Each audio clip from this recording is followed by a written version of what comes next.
آپ 17 رمضان کی رات کو شب جمعہ تھی تو آپ ہاتھ اٹھا رہے ہیں اور بے کہا ان تہلک هذه العصابۃ فلن تعبد، میرے مولا اگر یہ لوگ تو نے ہلاک کر دیے پھر تیرا نام لینے والا کوئی نہیں رہے گا۔ بات کسی کے لیے نہیں فرمائی، کسی کے لیے نہیں فرمائی، صرف ان 313 کے لیے فرمائی کہ جتنے اہم لوگ ہیں یہ اسلام کی بنیاد ہیں، اساسہ ہیں، اگر یہ شکست کھا گیا اور مارے گیا تو پھر یا اللہ تیرا نام بھی دنیا سے گیا۔ جنگ سے پہلے ہوا کا ایک جھونکا آیا، بگول ایسے، حضرت علی نے پوچھا یا رسول اللہ یہ کیا ہے؟ آپ نے کہا جبریل 500 فرشتوں کے ساتھ آ گئے۔ پھر تھوڑی بعد دوبارہ یا رسول اللہ یہ کیا ہے؟ کہا میکائیل 500 فرشتوں کے ساتھ آ گئے۔ کتنے صحابہ کا فرمان ہے کہ میں نے تلوار اٹھائی اور میری تلوار سے پہلے اس کی گردن اڑ کے وہ گئی۔ فرشتے پہلی دفعہ لڑنے کے لیے آئے۔ جبریل نے ایک دفعہ پوچھا یا رسول اللہ آپ کے صحابہ میں سب سے افضل کون ہے؟ آپ نے کہا جو بدر میں شریک ہوئے۔ تو جبریل نے کہا آسمانوں کے فرشتوں میں جو 1000 فرشتہ بدر میں آئے وہ سب سے افضل شمار کیا جاتا ہے۔ آج 17 رمضان شروع ہے اور 17 رمضان جنگ بدر کا دن ہے، اور بدر اسلام کا بہت بڑا معرکہ ہے اور سب سے بڑا معرکہ ہے۔ قیامت تک جتنے معرکے آئیں گے ان میں سب سے اعلیٰ سب سے افضل بدر ہی رہے گا، کہ ان بدر والوں کے بارے میں جو اللہ کی طرف سے آئی ہے بات وہ بعد میں کسی کے لیے نہیں آئی کہ افعلوا ما شئتم فإنی قد غفرت لکم۔ میرے نبی نے فرمایا، اللہ تعالیٰ نے میرے بدر کے ساتھیوں سے فرما دیا ہے جاؤ جو مرضی کرو میں نے تمہیں معاف کر دیا۔ افعلوا ما شئتم، جو مرضی کرو میں نے تمہیں معاف کر دیا۔ یہ صرف انہی کو کہا گیا ہے اور کسی کو نہیں کہا گیا، اور اللہ کے نبی کی طرف سے جو ایک گواہی ان کے لیے آئی وہ بھی پھر قیامت تک نہ پہلے کسی کے لیے تھی نہ آئندہ کسی کے لیے ہے، کہ آپ 17 رمضان کی رات کو شب جمعہ تھی، جمعے کے دن جنگ ہوئے، جمعہ تو آج گزر گیا، 16 رمضان تھا، تو آپ ہاتھ اٹھا رہے ہیں اور بے کہا ان تہلک هذه العصابۃ فلن تعبد، میرے مولا اگر یہ لوگ تو نے ہلاک کر دیے پھر تیرا نام لینے والا کوئی نہیں رہے گا۔ اتنی بڑی بات ان 313 پر میرے نبی نے فرمائی ان تہلک هذه العصابہ، اگر یہ ہلاک ہو گیا نا پھر میرے مولا پھر تیرا نام لینے والا کوئی نہ رہے گا۔ یہ بات کسی کے لیے نہیں فرمائی، کسی کے لیے نہیں فرمائی، صرف ان 313 کے لیے فرمائی کہ جتنے اہم لوگ ہیں یہ اسلام کی بنیاد ہیں، اساس ہیں، اساسہ ہیں، اگر یہ شکست کھا گیا اور مارے گیا تو پھر یا اللہ تیرا نام بھی دنیا سے گیا۔ تو آپ نے ہجرت فرمائی نبوت کے 14ویں سال 27 صفر، نبوت کا 14واں سال تھا اور ستمبر کا مہینہ تھا، جب آپ 622 عیسوی اور ہجرت کا پہلا سال سمجھ لیں، آپ مدینہ پہنچے۔ مدینہ پہنچے تو ایک ریاست کی شکل قائم ہو گئی۔ قریش نے مٹانے کے لیے تیاری شروع کی اور ابو سفیان کو بھیجا، ہر گھر سے عورتوں نے سونے کے زیور دے دیے کہ جا کے ہتھیار خرید کے لاؤ، ہم مدینے والوں کے خلاف جنگ کریں گے۔ یہ 40 آدمیوں کا قافلہ جب شام سے واپس آئے تو مدینہ راستے میں پڑتا تھا، تو خبر ملی تو اللہ کے نبی نے فرمایا کہ ابو سفیان کے قافلے کو روکا جائے، یہ ہتھیار ہمارے خلاف استعمال ہوں گے تو اس پر قبضہ کر کے ہمیں اپنے فائدے میں اس کو استعمال کرنا چاہیے۔ یہ آپس میں مشاورت ہوئی تو مسجد میں جتنے لوگ بیٹھے تھے ان سے فرمایا چلو بھائی، کوئی تیاری نہیں، کوئی اس کے لیے اعلان جنگ نہیں، اور فرمایا کہ 3 میل کے دائرے میں جس کی وہ سواری ہے تو وہ لے لے اور باقی ویسے ہی چلو۔ تو لہٰذا چونکہ صرف 40 آدمیوں کو روکنے کا مسئلہ تھا تو 313 آدمی، 315 آدمی یا 317 آدمی مختلف ہے، 86 مہاجرین تھے اور 64 اس میں اوس تھے اور باقی خزرج تھے۔ خزرج سب سے زیادہ سے 100 سے اوپر خزرج تھے اور 86 اس میں مہاجرین تھے اور 64 قبیلہ اوس کے، اوس چھوٹا قبیلہ تھا، خزرج بڑا قبیلہ تھا۔ 2 گھوڑ سوار تھے، ایک مقداد بن اسود اور ایک زبیر بن عوام، اور 60 اونٹ تھے ٹوٹل یا 70، اور جس پر 3 آدمی سوار تھے، 3۔ تو آپ کے ساتھ حضرت علی اور مرسد الغنوی یہ اور میرے نبی پاک، یہ 3 آدمی ایک اونٹ پر سوار، ایک اونٹنی پر سوار تھے اور باری باری سوار ہوتے پیدل چلتے تھے۔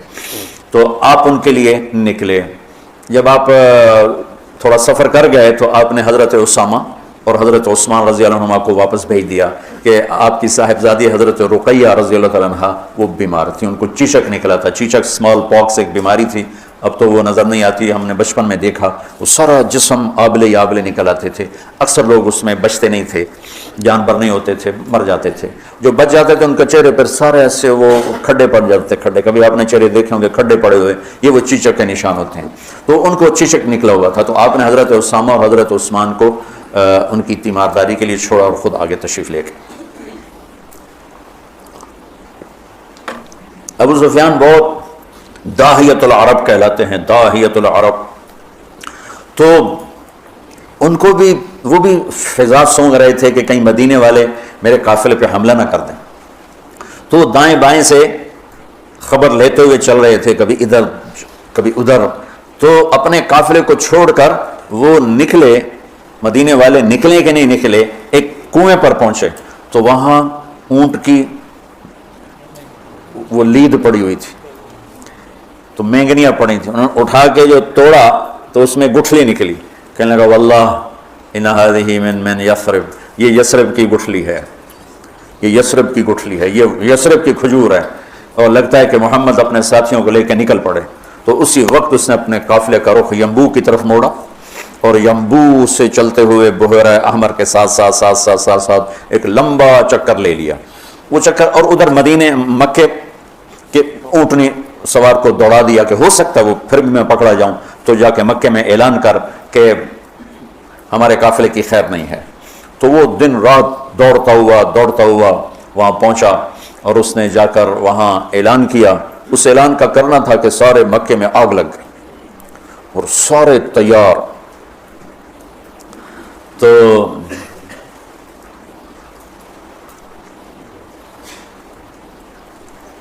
بنو عباس بنو ہاشم کچھ مسلمان ہوئے تھے کچھ نہیں ہوئے تھے، وہ تیار نہیں تھے، لیکن حضرت عباس اندر سے مسلمان ہو چکے تھے، لیکن وہ اپنی قوم کے پریشر میں آ کر وہ بھی ساتھ نکلے ہوئے تھے، اور اخرس بن شریک بنو زہرہ کا سردار تھا، اس کے بھی 300 آدمی ساتھ نکلے ہوئے تھے، لیکن جب کچھ سفر ہو گیا تو ابو سفیان کا پیغام پہنچا کہ ہم مدینے والوں کی اس سے نا خطرے سے نکل گئے ہیں، تو لہذا تم واپس آ جاؤ۔ تو جب یہ پیغام، تو حکیم بن حزام رضی اللہ عنہ بعد میں مسلمان ہوئے، انہوں نے کہا اب تو ضرورت نہیں ہے جنگ کی، وہ اس قافلہ واپس نکل گیا ہے تو ہم واپس چلیں، تو ابو جہل نے کہا نہیں، ہم بدر جائیں گے، وہاں لونڈیاں نچائیں گے، شرابیں پئیں گے، اونٹ ذبح کر کے کھائیں گے اور اپنا جشن منا کے پھر واپس آئیں گے، اس سے پہلے کبھی ہم واپس نہیں جائیں گے۔ تو یہ اس سے اپنے تکبر اور ظلم میں آگے چلتے آئے، اور حکیم بن حزام تھے، انہوں نے بہت محنت کی کہ ایسا مت کرو، واپس چلو، جنگ اچھی نہیں ہوتی، لیکن وہ ابو جہل کے دماغ میں کوئی بات آئی نہیں، وہ اپنے لشکر کو لے کے نکلتا چلا آیا۔ اللہ کے نبی بدر کے قریب پہنچے تو ادھر وہ 1000، یہ 313، اس میں 100 گھوڑے، یہاں 2 گھوڑے، یہاں 8 تلواریں، ادھر 600 تلواریں، وہ تو پورے مسلح ہو کے نکلے تھے، اور یہاں وَإِنَّ فَرِيقًا مِّنَ الْمُؤْمِنِينَ لَكَارِهُونَ، اور یہاں جب پتہ چلا کہ سامنے ابو سفیان نہیں ہے، اب تو ابو جہل ہے، تو ہمارے پاس تو تیاری کوئی نہیں ہے، تو کچھ مسلمان گھبرانے لگے کہ اب کیا ہو۔ ابو ہریرہ رضی اللہ عنہ کی پہلی جنگ تھی موتا، اس میں روم تھا 1 لاکھ، صحابہ تھے 3000، 1 لاکھ، تو ابو ہریرہ کا رنگ بدلنے لگا۔ ثابت بن اقرم انصاری پاس کھڑے تھے، کہنے لگے ابو ہریرہ کأنک تری جموعا کثیرا، لگتا ہے بڑے بڑے لشکر دیکھ کے ڈر رہے ہو، کہنے لگا ہاں، کہنے لگے لم تشہد بدرن، تو بدر میں ہوتا نا تو آج ڈرتا نہیں، ان لا ننصر بالکثرہ، ہم کثرت کی بنیاد پہ فتح نہیں پاتے، ہم اللہ کی مدد کی بنیاد پہ فتح پاتے ہیں۔ تو بدر کی جنگ جو تھی نا، وہ دشمن کا خوف نکالنے کے لیے تھی، اور اللہ کی مدد دکھانے کے لیے تھی، اور اللہ کا غیبی نظام چلانے کے لیے تھی۔ تو آپ نے پوچھا، بولو بھئی کیا کریں، واپس چلیں یا آگے بڑھیں؟ واپس جاتے تو سارے عرب سے اسلام کا روب اٹھ جاتا اور قریش کی دھاک بیٹھ جاتی، لیکن مدینے والوں کے ساتھ معاہدہ ہوا تھا کہ مدینے میں رہ کر آپ کی حفاظت کریں گے، مدینے سے باہر نہیں، تو لہٰذا اب آپ پوچھ رہے ہیں بولو بھئی کیا کرنا ہے؟ تو مقداد بن اسود کھڑے ہوئے، یا رسول اللہ پھر ہم بنو اسرائیل نہیں ہیں کہ ہم کہیں جیسے ان کی قوم نے کہا تھا موسیٰ سے اذهب انت وربک فقاتلا انہا ہنا قاعدون، تو جا اور تیرا رب جا کے لڑو، جب فتح ہو جائے سانو ہی سد لیا۔ تو ہم یہ بیٹھے ہیں، تو یا رسول اللہ ہم کہیں گے اذهب انت وربک فقاتلا نحن معک مقاتلون، آپ چلیں، آپ کا رب چلے، آپ تلوار اٹھائیں، ہم ساتھ اٹھائیں گے، آپ کے آگے قربان ہوں گے، پیچھے قربان ہوں گے، دائیں قربان ہوں گے، بائیں قربان ہوں گے، ہماری لاشوں سے گزر کر کوئی آپ تک پہنچے گا، ویسے کوئی نہیں پہنچے گا۔ تو آپ کا چہرہ کھل گیا، پھر ہم کہا بولو بھائی کیا کرنا ہے؟ تو پھر چونکہ آپ چاہتے تھے کہ مدینے والے بولیں، مدینے والے زیادہ تھے، یہ تو 86 تھے، تو سعد بن معاذ کھڑے ہو گئے، یا رسول اللہ ہم سوچ رہے تھے کہ مہاجرین ہمارے بھائی ہیں اور وہ ہماری ترجمانی بھی کر رہے ہیں، لیکن مقداد کی بات کے بعد پھر آپ کا پوچھنا کہ بولو کیا کرنا ہے، لگتا ہے آپ ہم مدینے والوں سے پوچھنا چاہتے ہیں۔ تو پھر یا رسول اللہ ہم آپ کے ہاتھ پر ایمان لائے، آپ کے ہاتھوں میں ہاتھ دیا، آپ پر بیعت کی، آپ کی غیبی خبروں کو سچا جانا، جو آسمان سے خبر آئی ہم نے کہا حق ہے، سچ ہے، تو یا رسول اللہ سالم من شیتا وحارم من شیتا وقتا حبال من شیتا اور الق بن العدو ان علی صبر فی الحرب وصدق عند اللقاء، یا رسول اللہ پھر آپ جس سے لڑانا ہے ہم حاضر ہیں، جس سے توڑنا ہے ہم حاضر ہیں، جس سے جوڑنا ہے ہم حاضر ہیں، ہمارے مال لے لیں، جو لے لیں گے وہ ہمیں زیادہ محبوب ہیں، آپ فرمائیں سمندروں میں کودو تو مدینے کا بچہ بھی پیچھے نہیں ہٹے گا، آپ فرمائیں آگ میں کودو تو جل کے راکھ ہو جائیں گے، پیچھے مڑ کے نہیں دیکھیں گے، آپ فرمائیں یمن تک اپنی سواریاں دوڑاتے چلے جاؤ تو مدینے کی طرف مڑ کر کسی کی نظر بھی نہیں جائے گی، اور ہم اپنی گرد میں گم ہو کر برق غیمہ تک اپنی سواریوں کو دوڑاتے چلے جائیں گے۔ یا رسول اللہ ہم لڑائیوں میں ہمیشہ ثابت قدم رہے ہیں اور دشمن کو ہمیشہ ہم نے سینے پر تیر کھایا ہے، کبھی پشت پہ تیر نہیں کھائے۔ وَلَسْنَا عَلَى الْأَعْقَابِ تَدْمَعُ قُلُوبُنَا وَلَكِنْ عَلَى الْأَقْدَامِ تَقْطُرُ الدِّمَاءُ۔ عبداللہ بن زبیر حجاج سے لڑ رہے تھے، کل 18 آدمی ساتھ تھے، 18 اور 4000 تھے شامی، تو صبح سے لے کر عصر تک 18 آدمیوں کے ساتھ 4000 کو حرم میں داخل نہیں ہونے دی۔ تو حجاج خبیث نے کہا اوپر سے پتھر مارو، یہ جن ہے، ایسا نہیں گرے گا، اور اللہ کے نبی کا خون پیا تھا نا، تو ان میں اتنی طاقت تھی، دونوں ہاتھوں میں تلوار لے کے لڑ رہے تھے، تو اوپر سے انہوں نے پتھر مارے، وہ جو ہوتی تھی اس زمانے کی توپ، تو بیت اللہ کو بھی لگ رہے تھے، اور ایک پتھر آ کر عبداللہ بن زبیر کو ماتھے پہ لگا، تو خون کا فوارہ چھوٹا نا سینے پر، تو وَلَسْنَا عَلَى الْأَعْقَابِ تَدْمَعُ قُلُوبُنَا، ہم وہ نہیں ہیں جو پیٹھ پہ زخم کھا کے ایڑیوں کو رنگین کریں، ہم وہ ہیں جو سینے پہ زخم کھا کے اپنے پنجوں کو مہندی لگاتے ہیں۔ اللہ کے نبی کا چہرہ ایسے گلزار ہو گیا، ہم کہا بس یہاں ابو جہل گرے گا، یہاں امیہ گرے گا، یہاں ابی گرے گا، یہاں فلان گزرے، یہاں ابو البختری، ایک ایک کا نام لے کر فرمایا، یہاں یوں لکڑی کا نشان لگا کے بتایا، یہاں عتبہ گرے گا، یہاں شیبہ گرے گا، یہاں ولید گرے گا، یہاں ابو جہل گرے گا۔ اور اگلے دن فرماتے ہیں صحابی کہ جہاں میرے نبی کی لکڑی تھی وہیں ان کی لاشیں پڑی تھی۔ تو جمعہ کا دن آیا تو آپ نے صفیں درست فرمائیں، تو غزیہ رضی اللہ تعالیٰ عنہ وہ صف میں کھڑے تھے، ذرا ان کا پیٹ بڑا تھا، آگے نکلا ہوا تھا، تو آپ نے انگلی چبو کر کہا پیچھے ہٹو، کہا یا رسول اللہ آپ نے مجھے دکھ پہنچایا، تکلیف پہنچائی، اب کیا ہوا، آپ نے مجھے انگلی ماری، کہا تو پھر کہا میں بدلہ لوں گا، آپ کا لے لو، کہا نہیں ایسے نہیں، میرا ننگا پیٹ ہے، آپ نے زرہ پہنی، آپ پیٹ سے کپڑا ہٹائیں، میں وہاں انگلی ماروں گا جہاں آپ نے مجھے انگلی ماری۔ آپ بڑے حیران ہو رہے ہیں یہ کیا کہہ رہا ہے، پھر آپ نے کپڑا ہٹا دیا اپنے پیٹ سے، تو ایک دم چمٹ کے چومنے لگے گا، یا رسول اللہ مجھے لگتا ہے میں نہیں بچوں گا، جاتے جاتے آپ کا بوسہ لے لیں۔ اور وہ اس جنگ میں شہید ہوئے، 6 مہاجرین شہید ہوئے اور 8 انصار شہید ہوئے، 14 ٹوٹل شہید ہوئے، 70 قریش کے مارے گئے اور 14 انصار، 6 مہاجرین میں سے اور 8 انصار میں سے۔ تو انہوں نے کہا یا رسول میں نے جو تو میرا بہانہ تھا، میں جاتے جاتے آپ کا بوسہ لے لوں، مجھے لگتا ہے کہ میں اس جنگ میں نہیں بچوں گا، اور ویسا ہی ہوا، وہ اس میں شہید ہو گئے۔ پر آپ نے صفیں درست فرمایا کہ جب تک وہ نہ حملہ کریں تم نے حملہ نہیں کرنا، جب تک قریب نہ تیر نہیں چلانا، چونکہ وہ تو ہتھیار ہی تھوڑے سے تھے۔ تو ادھر سے نکلا عتبہ اور شیبہ، یہ دونوں بھائی ہیں، عتبہ بن ربیعہ، شیبہ بن ربیعہ، اور ولید بن عتبہ کا بیٹا۔ یہ عجب جنگ تھی، ادھر بھائی کھڑا ہے، ادھر بھائی کھڑا، ادھر ابو حذیفہ کھڑے ہیں، ادھر ولید کھڑا ہے، دونوں بھائی، ادھر حمزہ کھڑے ہیں، ادھر عباس کھڑا ہے، ادھر بھانجا کھڑا ہے، ادھر ماموں کھڑا ہے، ادھر بڑا بھائی، ادھر چھوٹا بھائی، ادھر چچا، ادھر بھتیجا ہے، یہ ایسی جنگ تھی۔ لا تجدون قوما يوادون من حاد الله ورسوله ولو كانوا آباءهم او ابناءهم۔ سبحان اللہ۔ اس لیے تو اللہ نے کہا بس جاؤ جو مرضی کرو، میں نے معاف کر دیا۔ تو ان کے مقابلے میں آئے عوف اور معوذ بن عفرا، دونوں بھائی، اور عبداللہ بن رواحہ. جب سامنے آئے تو عتبہ نے کہا کون لوگ ہو؟ کہا ہم مدینہ کے ہیں. کہنے لگا شریف لوگ ہو، واپس جاؤ، تم سے لڑائی نہیں ہماری. تو اعلان کیا محمد اخرج الینا اکفاءنا، ہماری قوم کے آگے بھیج، ہم ان کھیتی باڑی کرنے والوں سے نہیں لڑنا چاہتے، اپنی قوم سے لڑنا ہے. تو پھر آپ نے کہا حمزہ اٹھو. پھر آپ نے اہل بیت اٹھائے، اہل بیت اٹھائے، باقی صحابہ کو نہیں اٹھایا، اہل بیت کو اٹھایا. حمزہ اٹھو، عبید اٹھو، عبید بن حارث بن عبد المطلب اور حمزہ بن عبد المطلب، عبید اٹھو، علی بن ابی طالب اٹھو. تو یہ تینوں حضرات نکلے. تو چونکہ وہ خود تو پہنا ہوا تھا تو عتبہ نے کہا کون ہو؟ تو کہا میں حمزہ ہوں، میں عبید ہوں، میں علی ہوں. کہا اب ہمارے جوڑ کے. تو علی اور عتبہ، شیبہ اور عبید اور حمزہ علی اور ولید، عبید اور شیبہ، عتبہ اور حمزہ، یہ تین سے آمنے سامنے ہوئے. تو حمزہ رضی اللہ تعالیٰ عنہ تو شاہ سوار اسلام تھے، اسد اللہ ہے وہ اسد رسول ہی کا ٹائٹل پایا احد کی جنگ میں شہادت کے بعد. جب وہ شہید ہوئے تو اللہ کے نبی بہت رو رہے تھے. تو اللہ نے جبریل کو اتارا کہ میرے حبیب سے کہا مت روئیں، ہم نے عرش کے اوپر لکھوا دیا ہے حمزہ تو اسد اللہ و اسد رسول ہی، کہ حمزہ اللہ اس کے رسول کے شیر ہیں. تو حمزہ نے تو پہلی وار میں عتبہ کا سر اڑا دیا، اور حضرت علی نے پہلے وار میں ولید کا سر اڑا دیا. شیبہ نے تلوار ماری، حضرت عبیدہ کا پاؤں کٹ گیا، ٹانگ کٹ گیا، وہ گر پڑے. بزرگ عمر کے بھی بڑے تھے. تو پھر دونوں نے چچا بھتیجے نے مل کر شیبہ کا بھی سر اڑا دیا اور عبید کو اٹھا کر لائے. تو آپ کے قدموں میں پڑھ کر کہنے لگے یا رسول اللہ میں شہید ہوں. آپ نے کہا تو شہید ہے اور میں گواہ ہوں.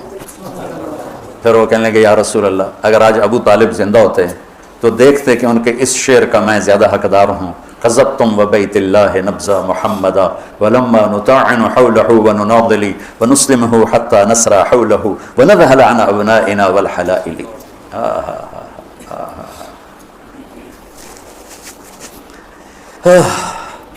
آپ نے فرمایا سچ کہتے ہو، سچ کہتے ہو. تو پھر یہ واپسی پر چند میل آگے میں ان کی قبر کی زیارت کی ہے. ایک بدو مجھے لے گیا، ویسے تو کوئی وہاں جا نہیں سکتا، یعنی کسی کو پتہ ہی کوئی نہیں ہے کہ یہاں وہ ہستی آرام فرما رہے ہیں، اور اوپر کوئی ٹائٹل نہیں، کوئی نام نہیں. وہ علاقے کا تھا، راستوں کو جانتا تھا. وہ ایک عرب دوست کی جیپ کو، یہ وہ سفر ہے جس میں میں ابوا بھی گیا تھا، یہ وہ سفر. تو اس نے ہماری جیپ سڑک سے نیچے اتاری اور کھڈوں میں سے اور ٹیلوں میں سے گزارتا ایک ویرانے میں قبرستان تھا، ویرانے میں. وہ مجھے وہاں کہا یہ ہے حضرت عبید بن حارث کی قبر. مجھے وہاں کھڑا کیا، وہاں میں نے ان کے لیے سلام پیش کیا، دعا کی. تو جب یہ تین گرے تو ابو جہل کہنے لگا انہوں نے جلد بازی کی، گھبراؤ نہیں، حملہ کرو. تو آپ نے فرمایا تیر سنبھال کے رکھو، جب زد میں پھر تیر چلانا. پھر تیر چلے. آپ نے مٹھی اٹھائی، شاہت الوجوہ، اور پھینکی، سب کی آنکھوں میں ریت پڑ گئی. جنگ سے پہلے ہوا کا ایک جھونکا آیا، بگول ایسے. حضرت علی نے پوچھا یا رسول اللہ یہ کیا ہے؟ آپ نے کہا جبریل 500 فرشتوں کے ساتھ آ گئے. پھر تھوڑی بار دوبارہ یا رسول اللہ یہ کیا ہے؟ کہا میکائیل 500 فرشتوں کے ساتھ آ گئے. اذ تستغیثون ربکم فاستجاب لکم انی ممدکم بألف من الملائکۃ مردفین. جب تم نے رب کو پکارا تو اس نے لبیک کہتے ہوئے فرمایا کہ چلو وہ 1000 ہیں، ہم 1000 فرشتے بھیج رہے ہیں. پہلے بھی فرشتے آتے تھے، آج بھی فرشتے آ رہے ہیں. فرشتے کبھی لڑتے نہیں تھے، صرف روح کی کیفیت پیدا کرتے تھے. یہ بدر پہلی جنگ ہے جس میں فرشتوں نے لڑنا ہے، اور فرشتوں کو لڑنا نہیں آتا. تو اللہ ان کو لڑنے کا طریقہ بتا رہا ہے. اذ یوحی ربک الی الملائکۃ انی معاکم فثبتوا الذین آمنوا سألقی فی قلوب الذین کفروا الرعب. اب آگے بتا رہا ہے کہ اب تم نے لڑنا کیسے ہے. فضربوا فوق الاعناق، تم نے تلوار گردن پہ مارنی ہے. وضربوا منہم کل بنان، اگر گردن سے خطا ہو تو پھر ہاتھ کاٹ دینا، کہ ہاتھ کٹے گا تو گرفتار ہو جائے گا، گردن کٹے گی تو اوپر جا کے گرفتار ہو جائے گا، ویسے ہی دنیا سے فارغ ہو جائے گا. تو کتنے صحابہ کا فرمان ہے کہ میں نے تلوار اٹھائی اور میری تلوار سے پہلے اس کی گردن اڑ کے وہ گئے. فرشتے پہلی دفعہ لڑنے کے لیے آئے، اترتے تھے نبیوں کی مدد کے لیے، لڑتے نہیں تھے. یہ آج پہلی جنگ ہے جس میں لڑ رہے ہیں. جبریل نے ایک دفعہ پوچھا یا رسول اللہ آپ کے صحابہ میں سب سے افضل کون ہے؟ آپ نے کہا جو بدر میں شریک ہوئے.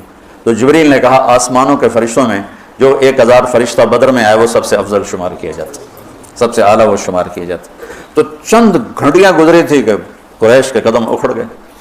اور 70 ان کے مارے گئے، 70 ان کے قید ہوئے۔ حضرت عباس کا قد اتنا بڑا تھا کہ جب وہ اونٹ پر گھوڑے پر بیٹھتے تھے پاؤں زمین پر لگتے تھے، اتنا بڑا قد تھا ان کا، وہ اونٹ پہ سواری کیا کرتے تھے۔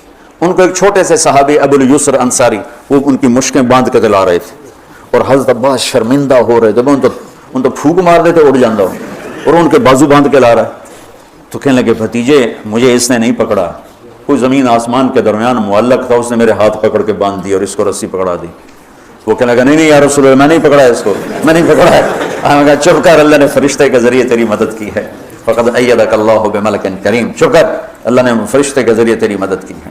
تو یہ پہلی جنگ تھی جس میں اللہ تعالیٰ نے فتح مبین نصیب فرمائی، اور ان تستفتحوا فقد جاءکم الفتح وان تنتهوا فهو خیر لکم وان تعودوا نعد ولن تغنی عنکم فئتکم شیئا ولو کثرت وان اللہ مع المؤمنین۔ یہ آیات آج بھی انتظار کر رہی ہیں کہ اگر ہم ایمان والے بن جائیں تو اللہ کہتا ہے وان اللہ مع المؤمنین، اگر تم ایمان والے ہو تو ہم تمہارے ساتھ ہیں، اور جب ہم تمہارے ساتھ ہیں پھر کون تمہارے اوپر، ان ینصرکم اللہ فلا غالب لکم، اگر ہم تمہاری مدد کریں کون غالب آئے گا، وَإِن يَخْذُلْكُمْ، اور اگر ہم تمہیں چھوڑ دیں فَمَنْ ذَا الَّذِي يَنصُرُكُم مِّن بَعْدِهِ، پھر کون ہے جو تمہاری مدد کرے۔ تو یہ بدر کے موقع کی آیات ہیں، اور بدر کے واقع سورہ انفال میں اللہ تعالیٰ نے اس کو خوبصورت طریقے کئی جگہ اللہ نے بیان کیا، یہ انفال میں بڑی تفصیل کے ساتھ اس کو بیان کیا ہے، یا آج کے حوالے سے میں نے تھوڑا سا وہ آپ کے سامنے پیش کر دی۔ اللہم لک الحمد کما انت اہلہ وصلی علی محمد کما انت اہلہ وفعل بنا ما انت اہلہ انک اہل التقوی واہل المغفرہ۔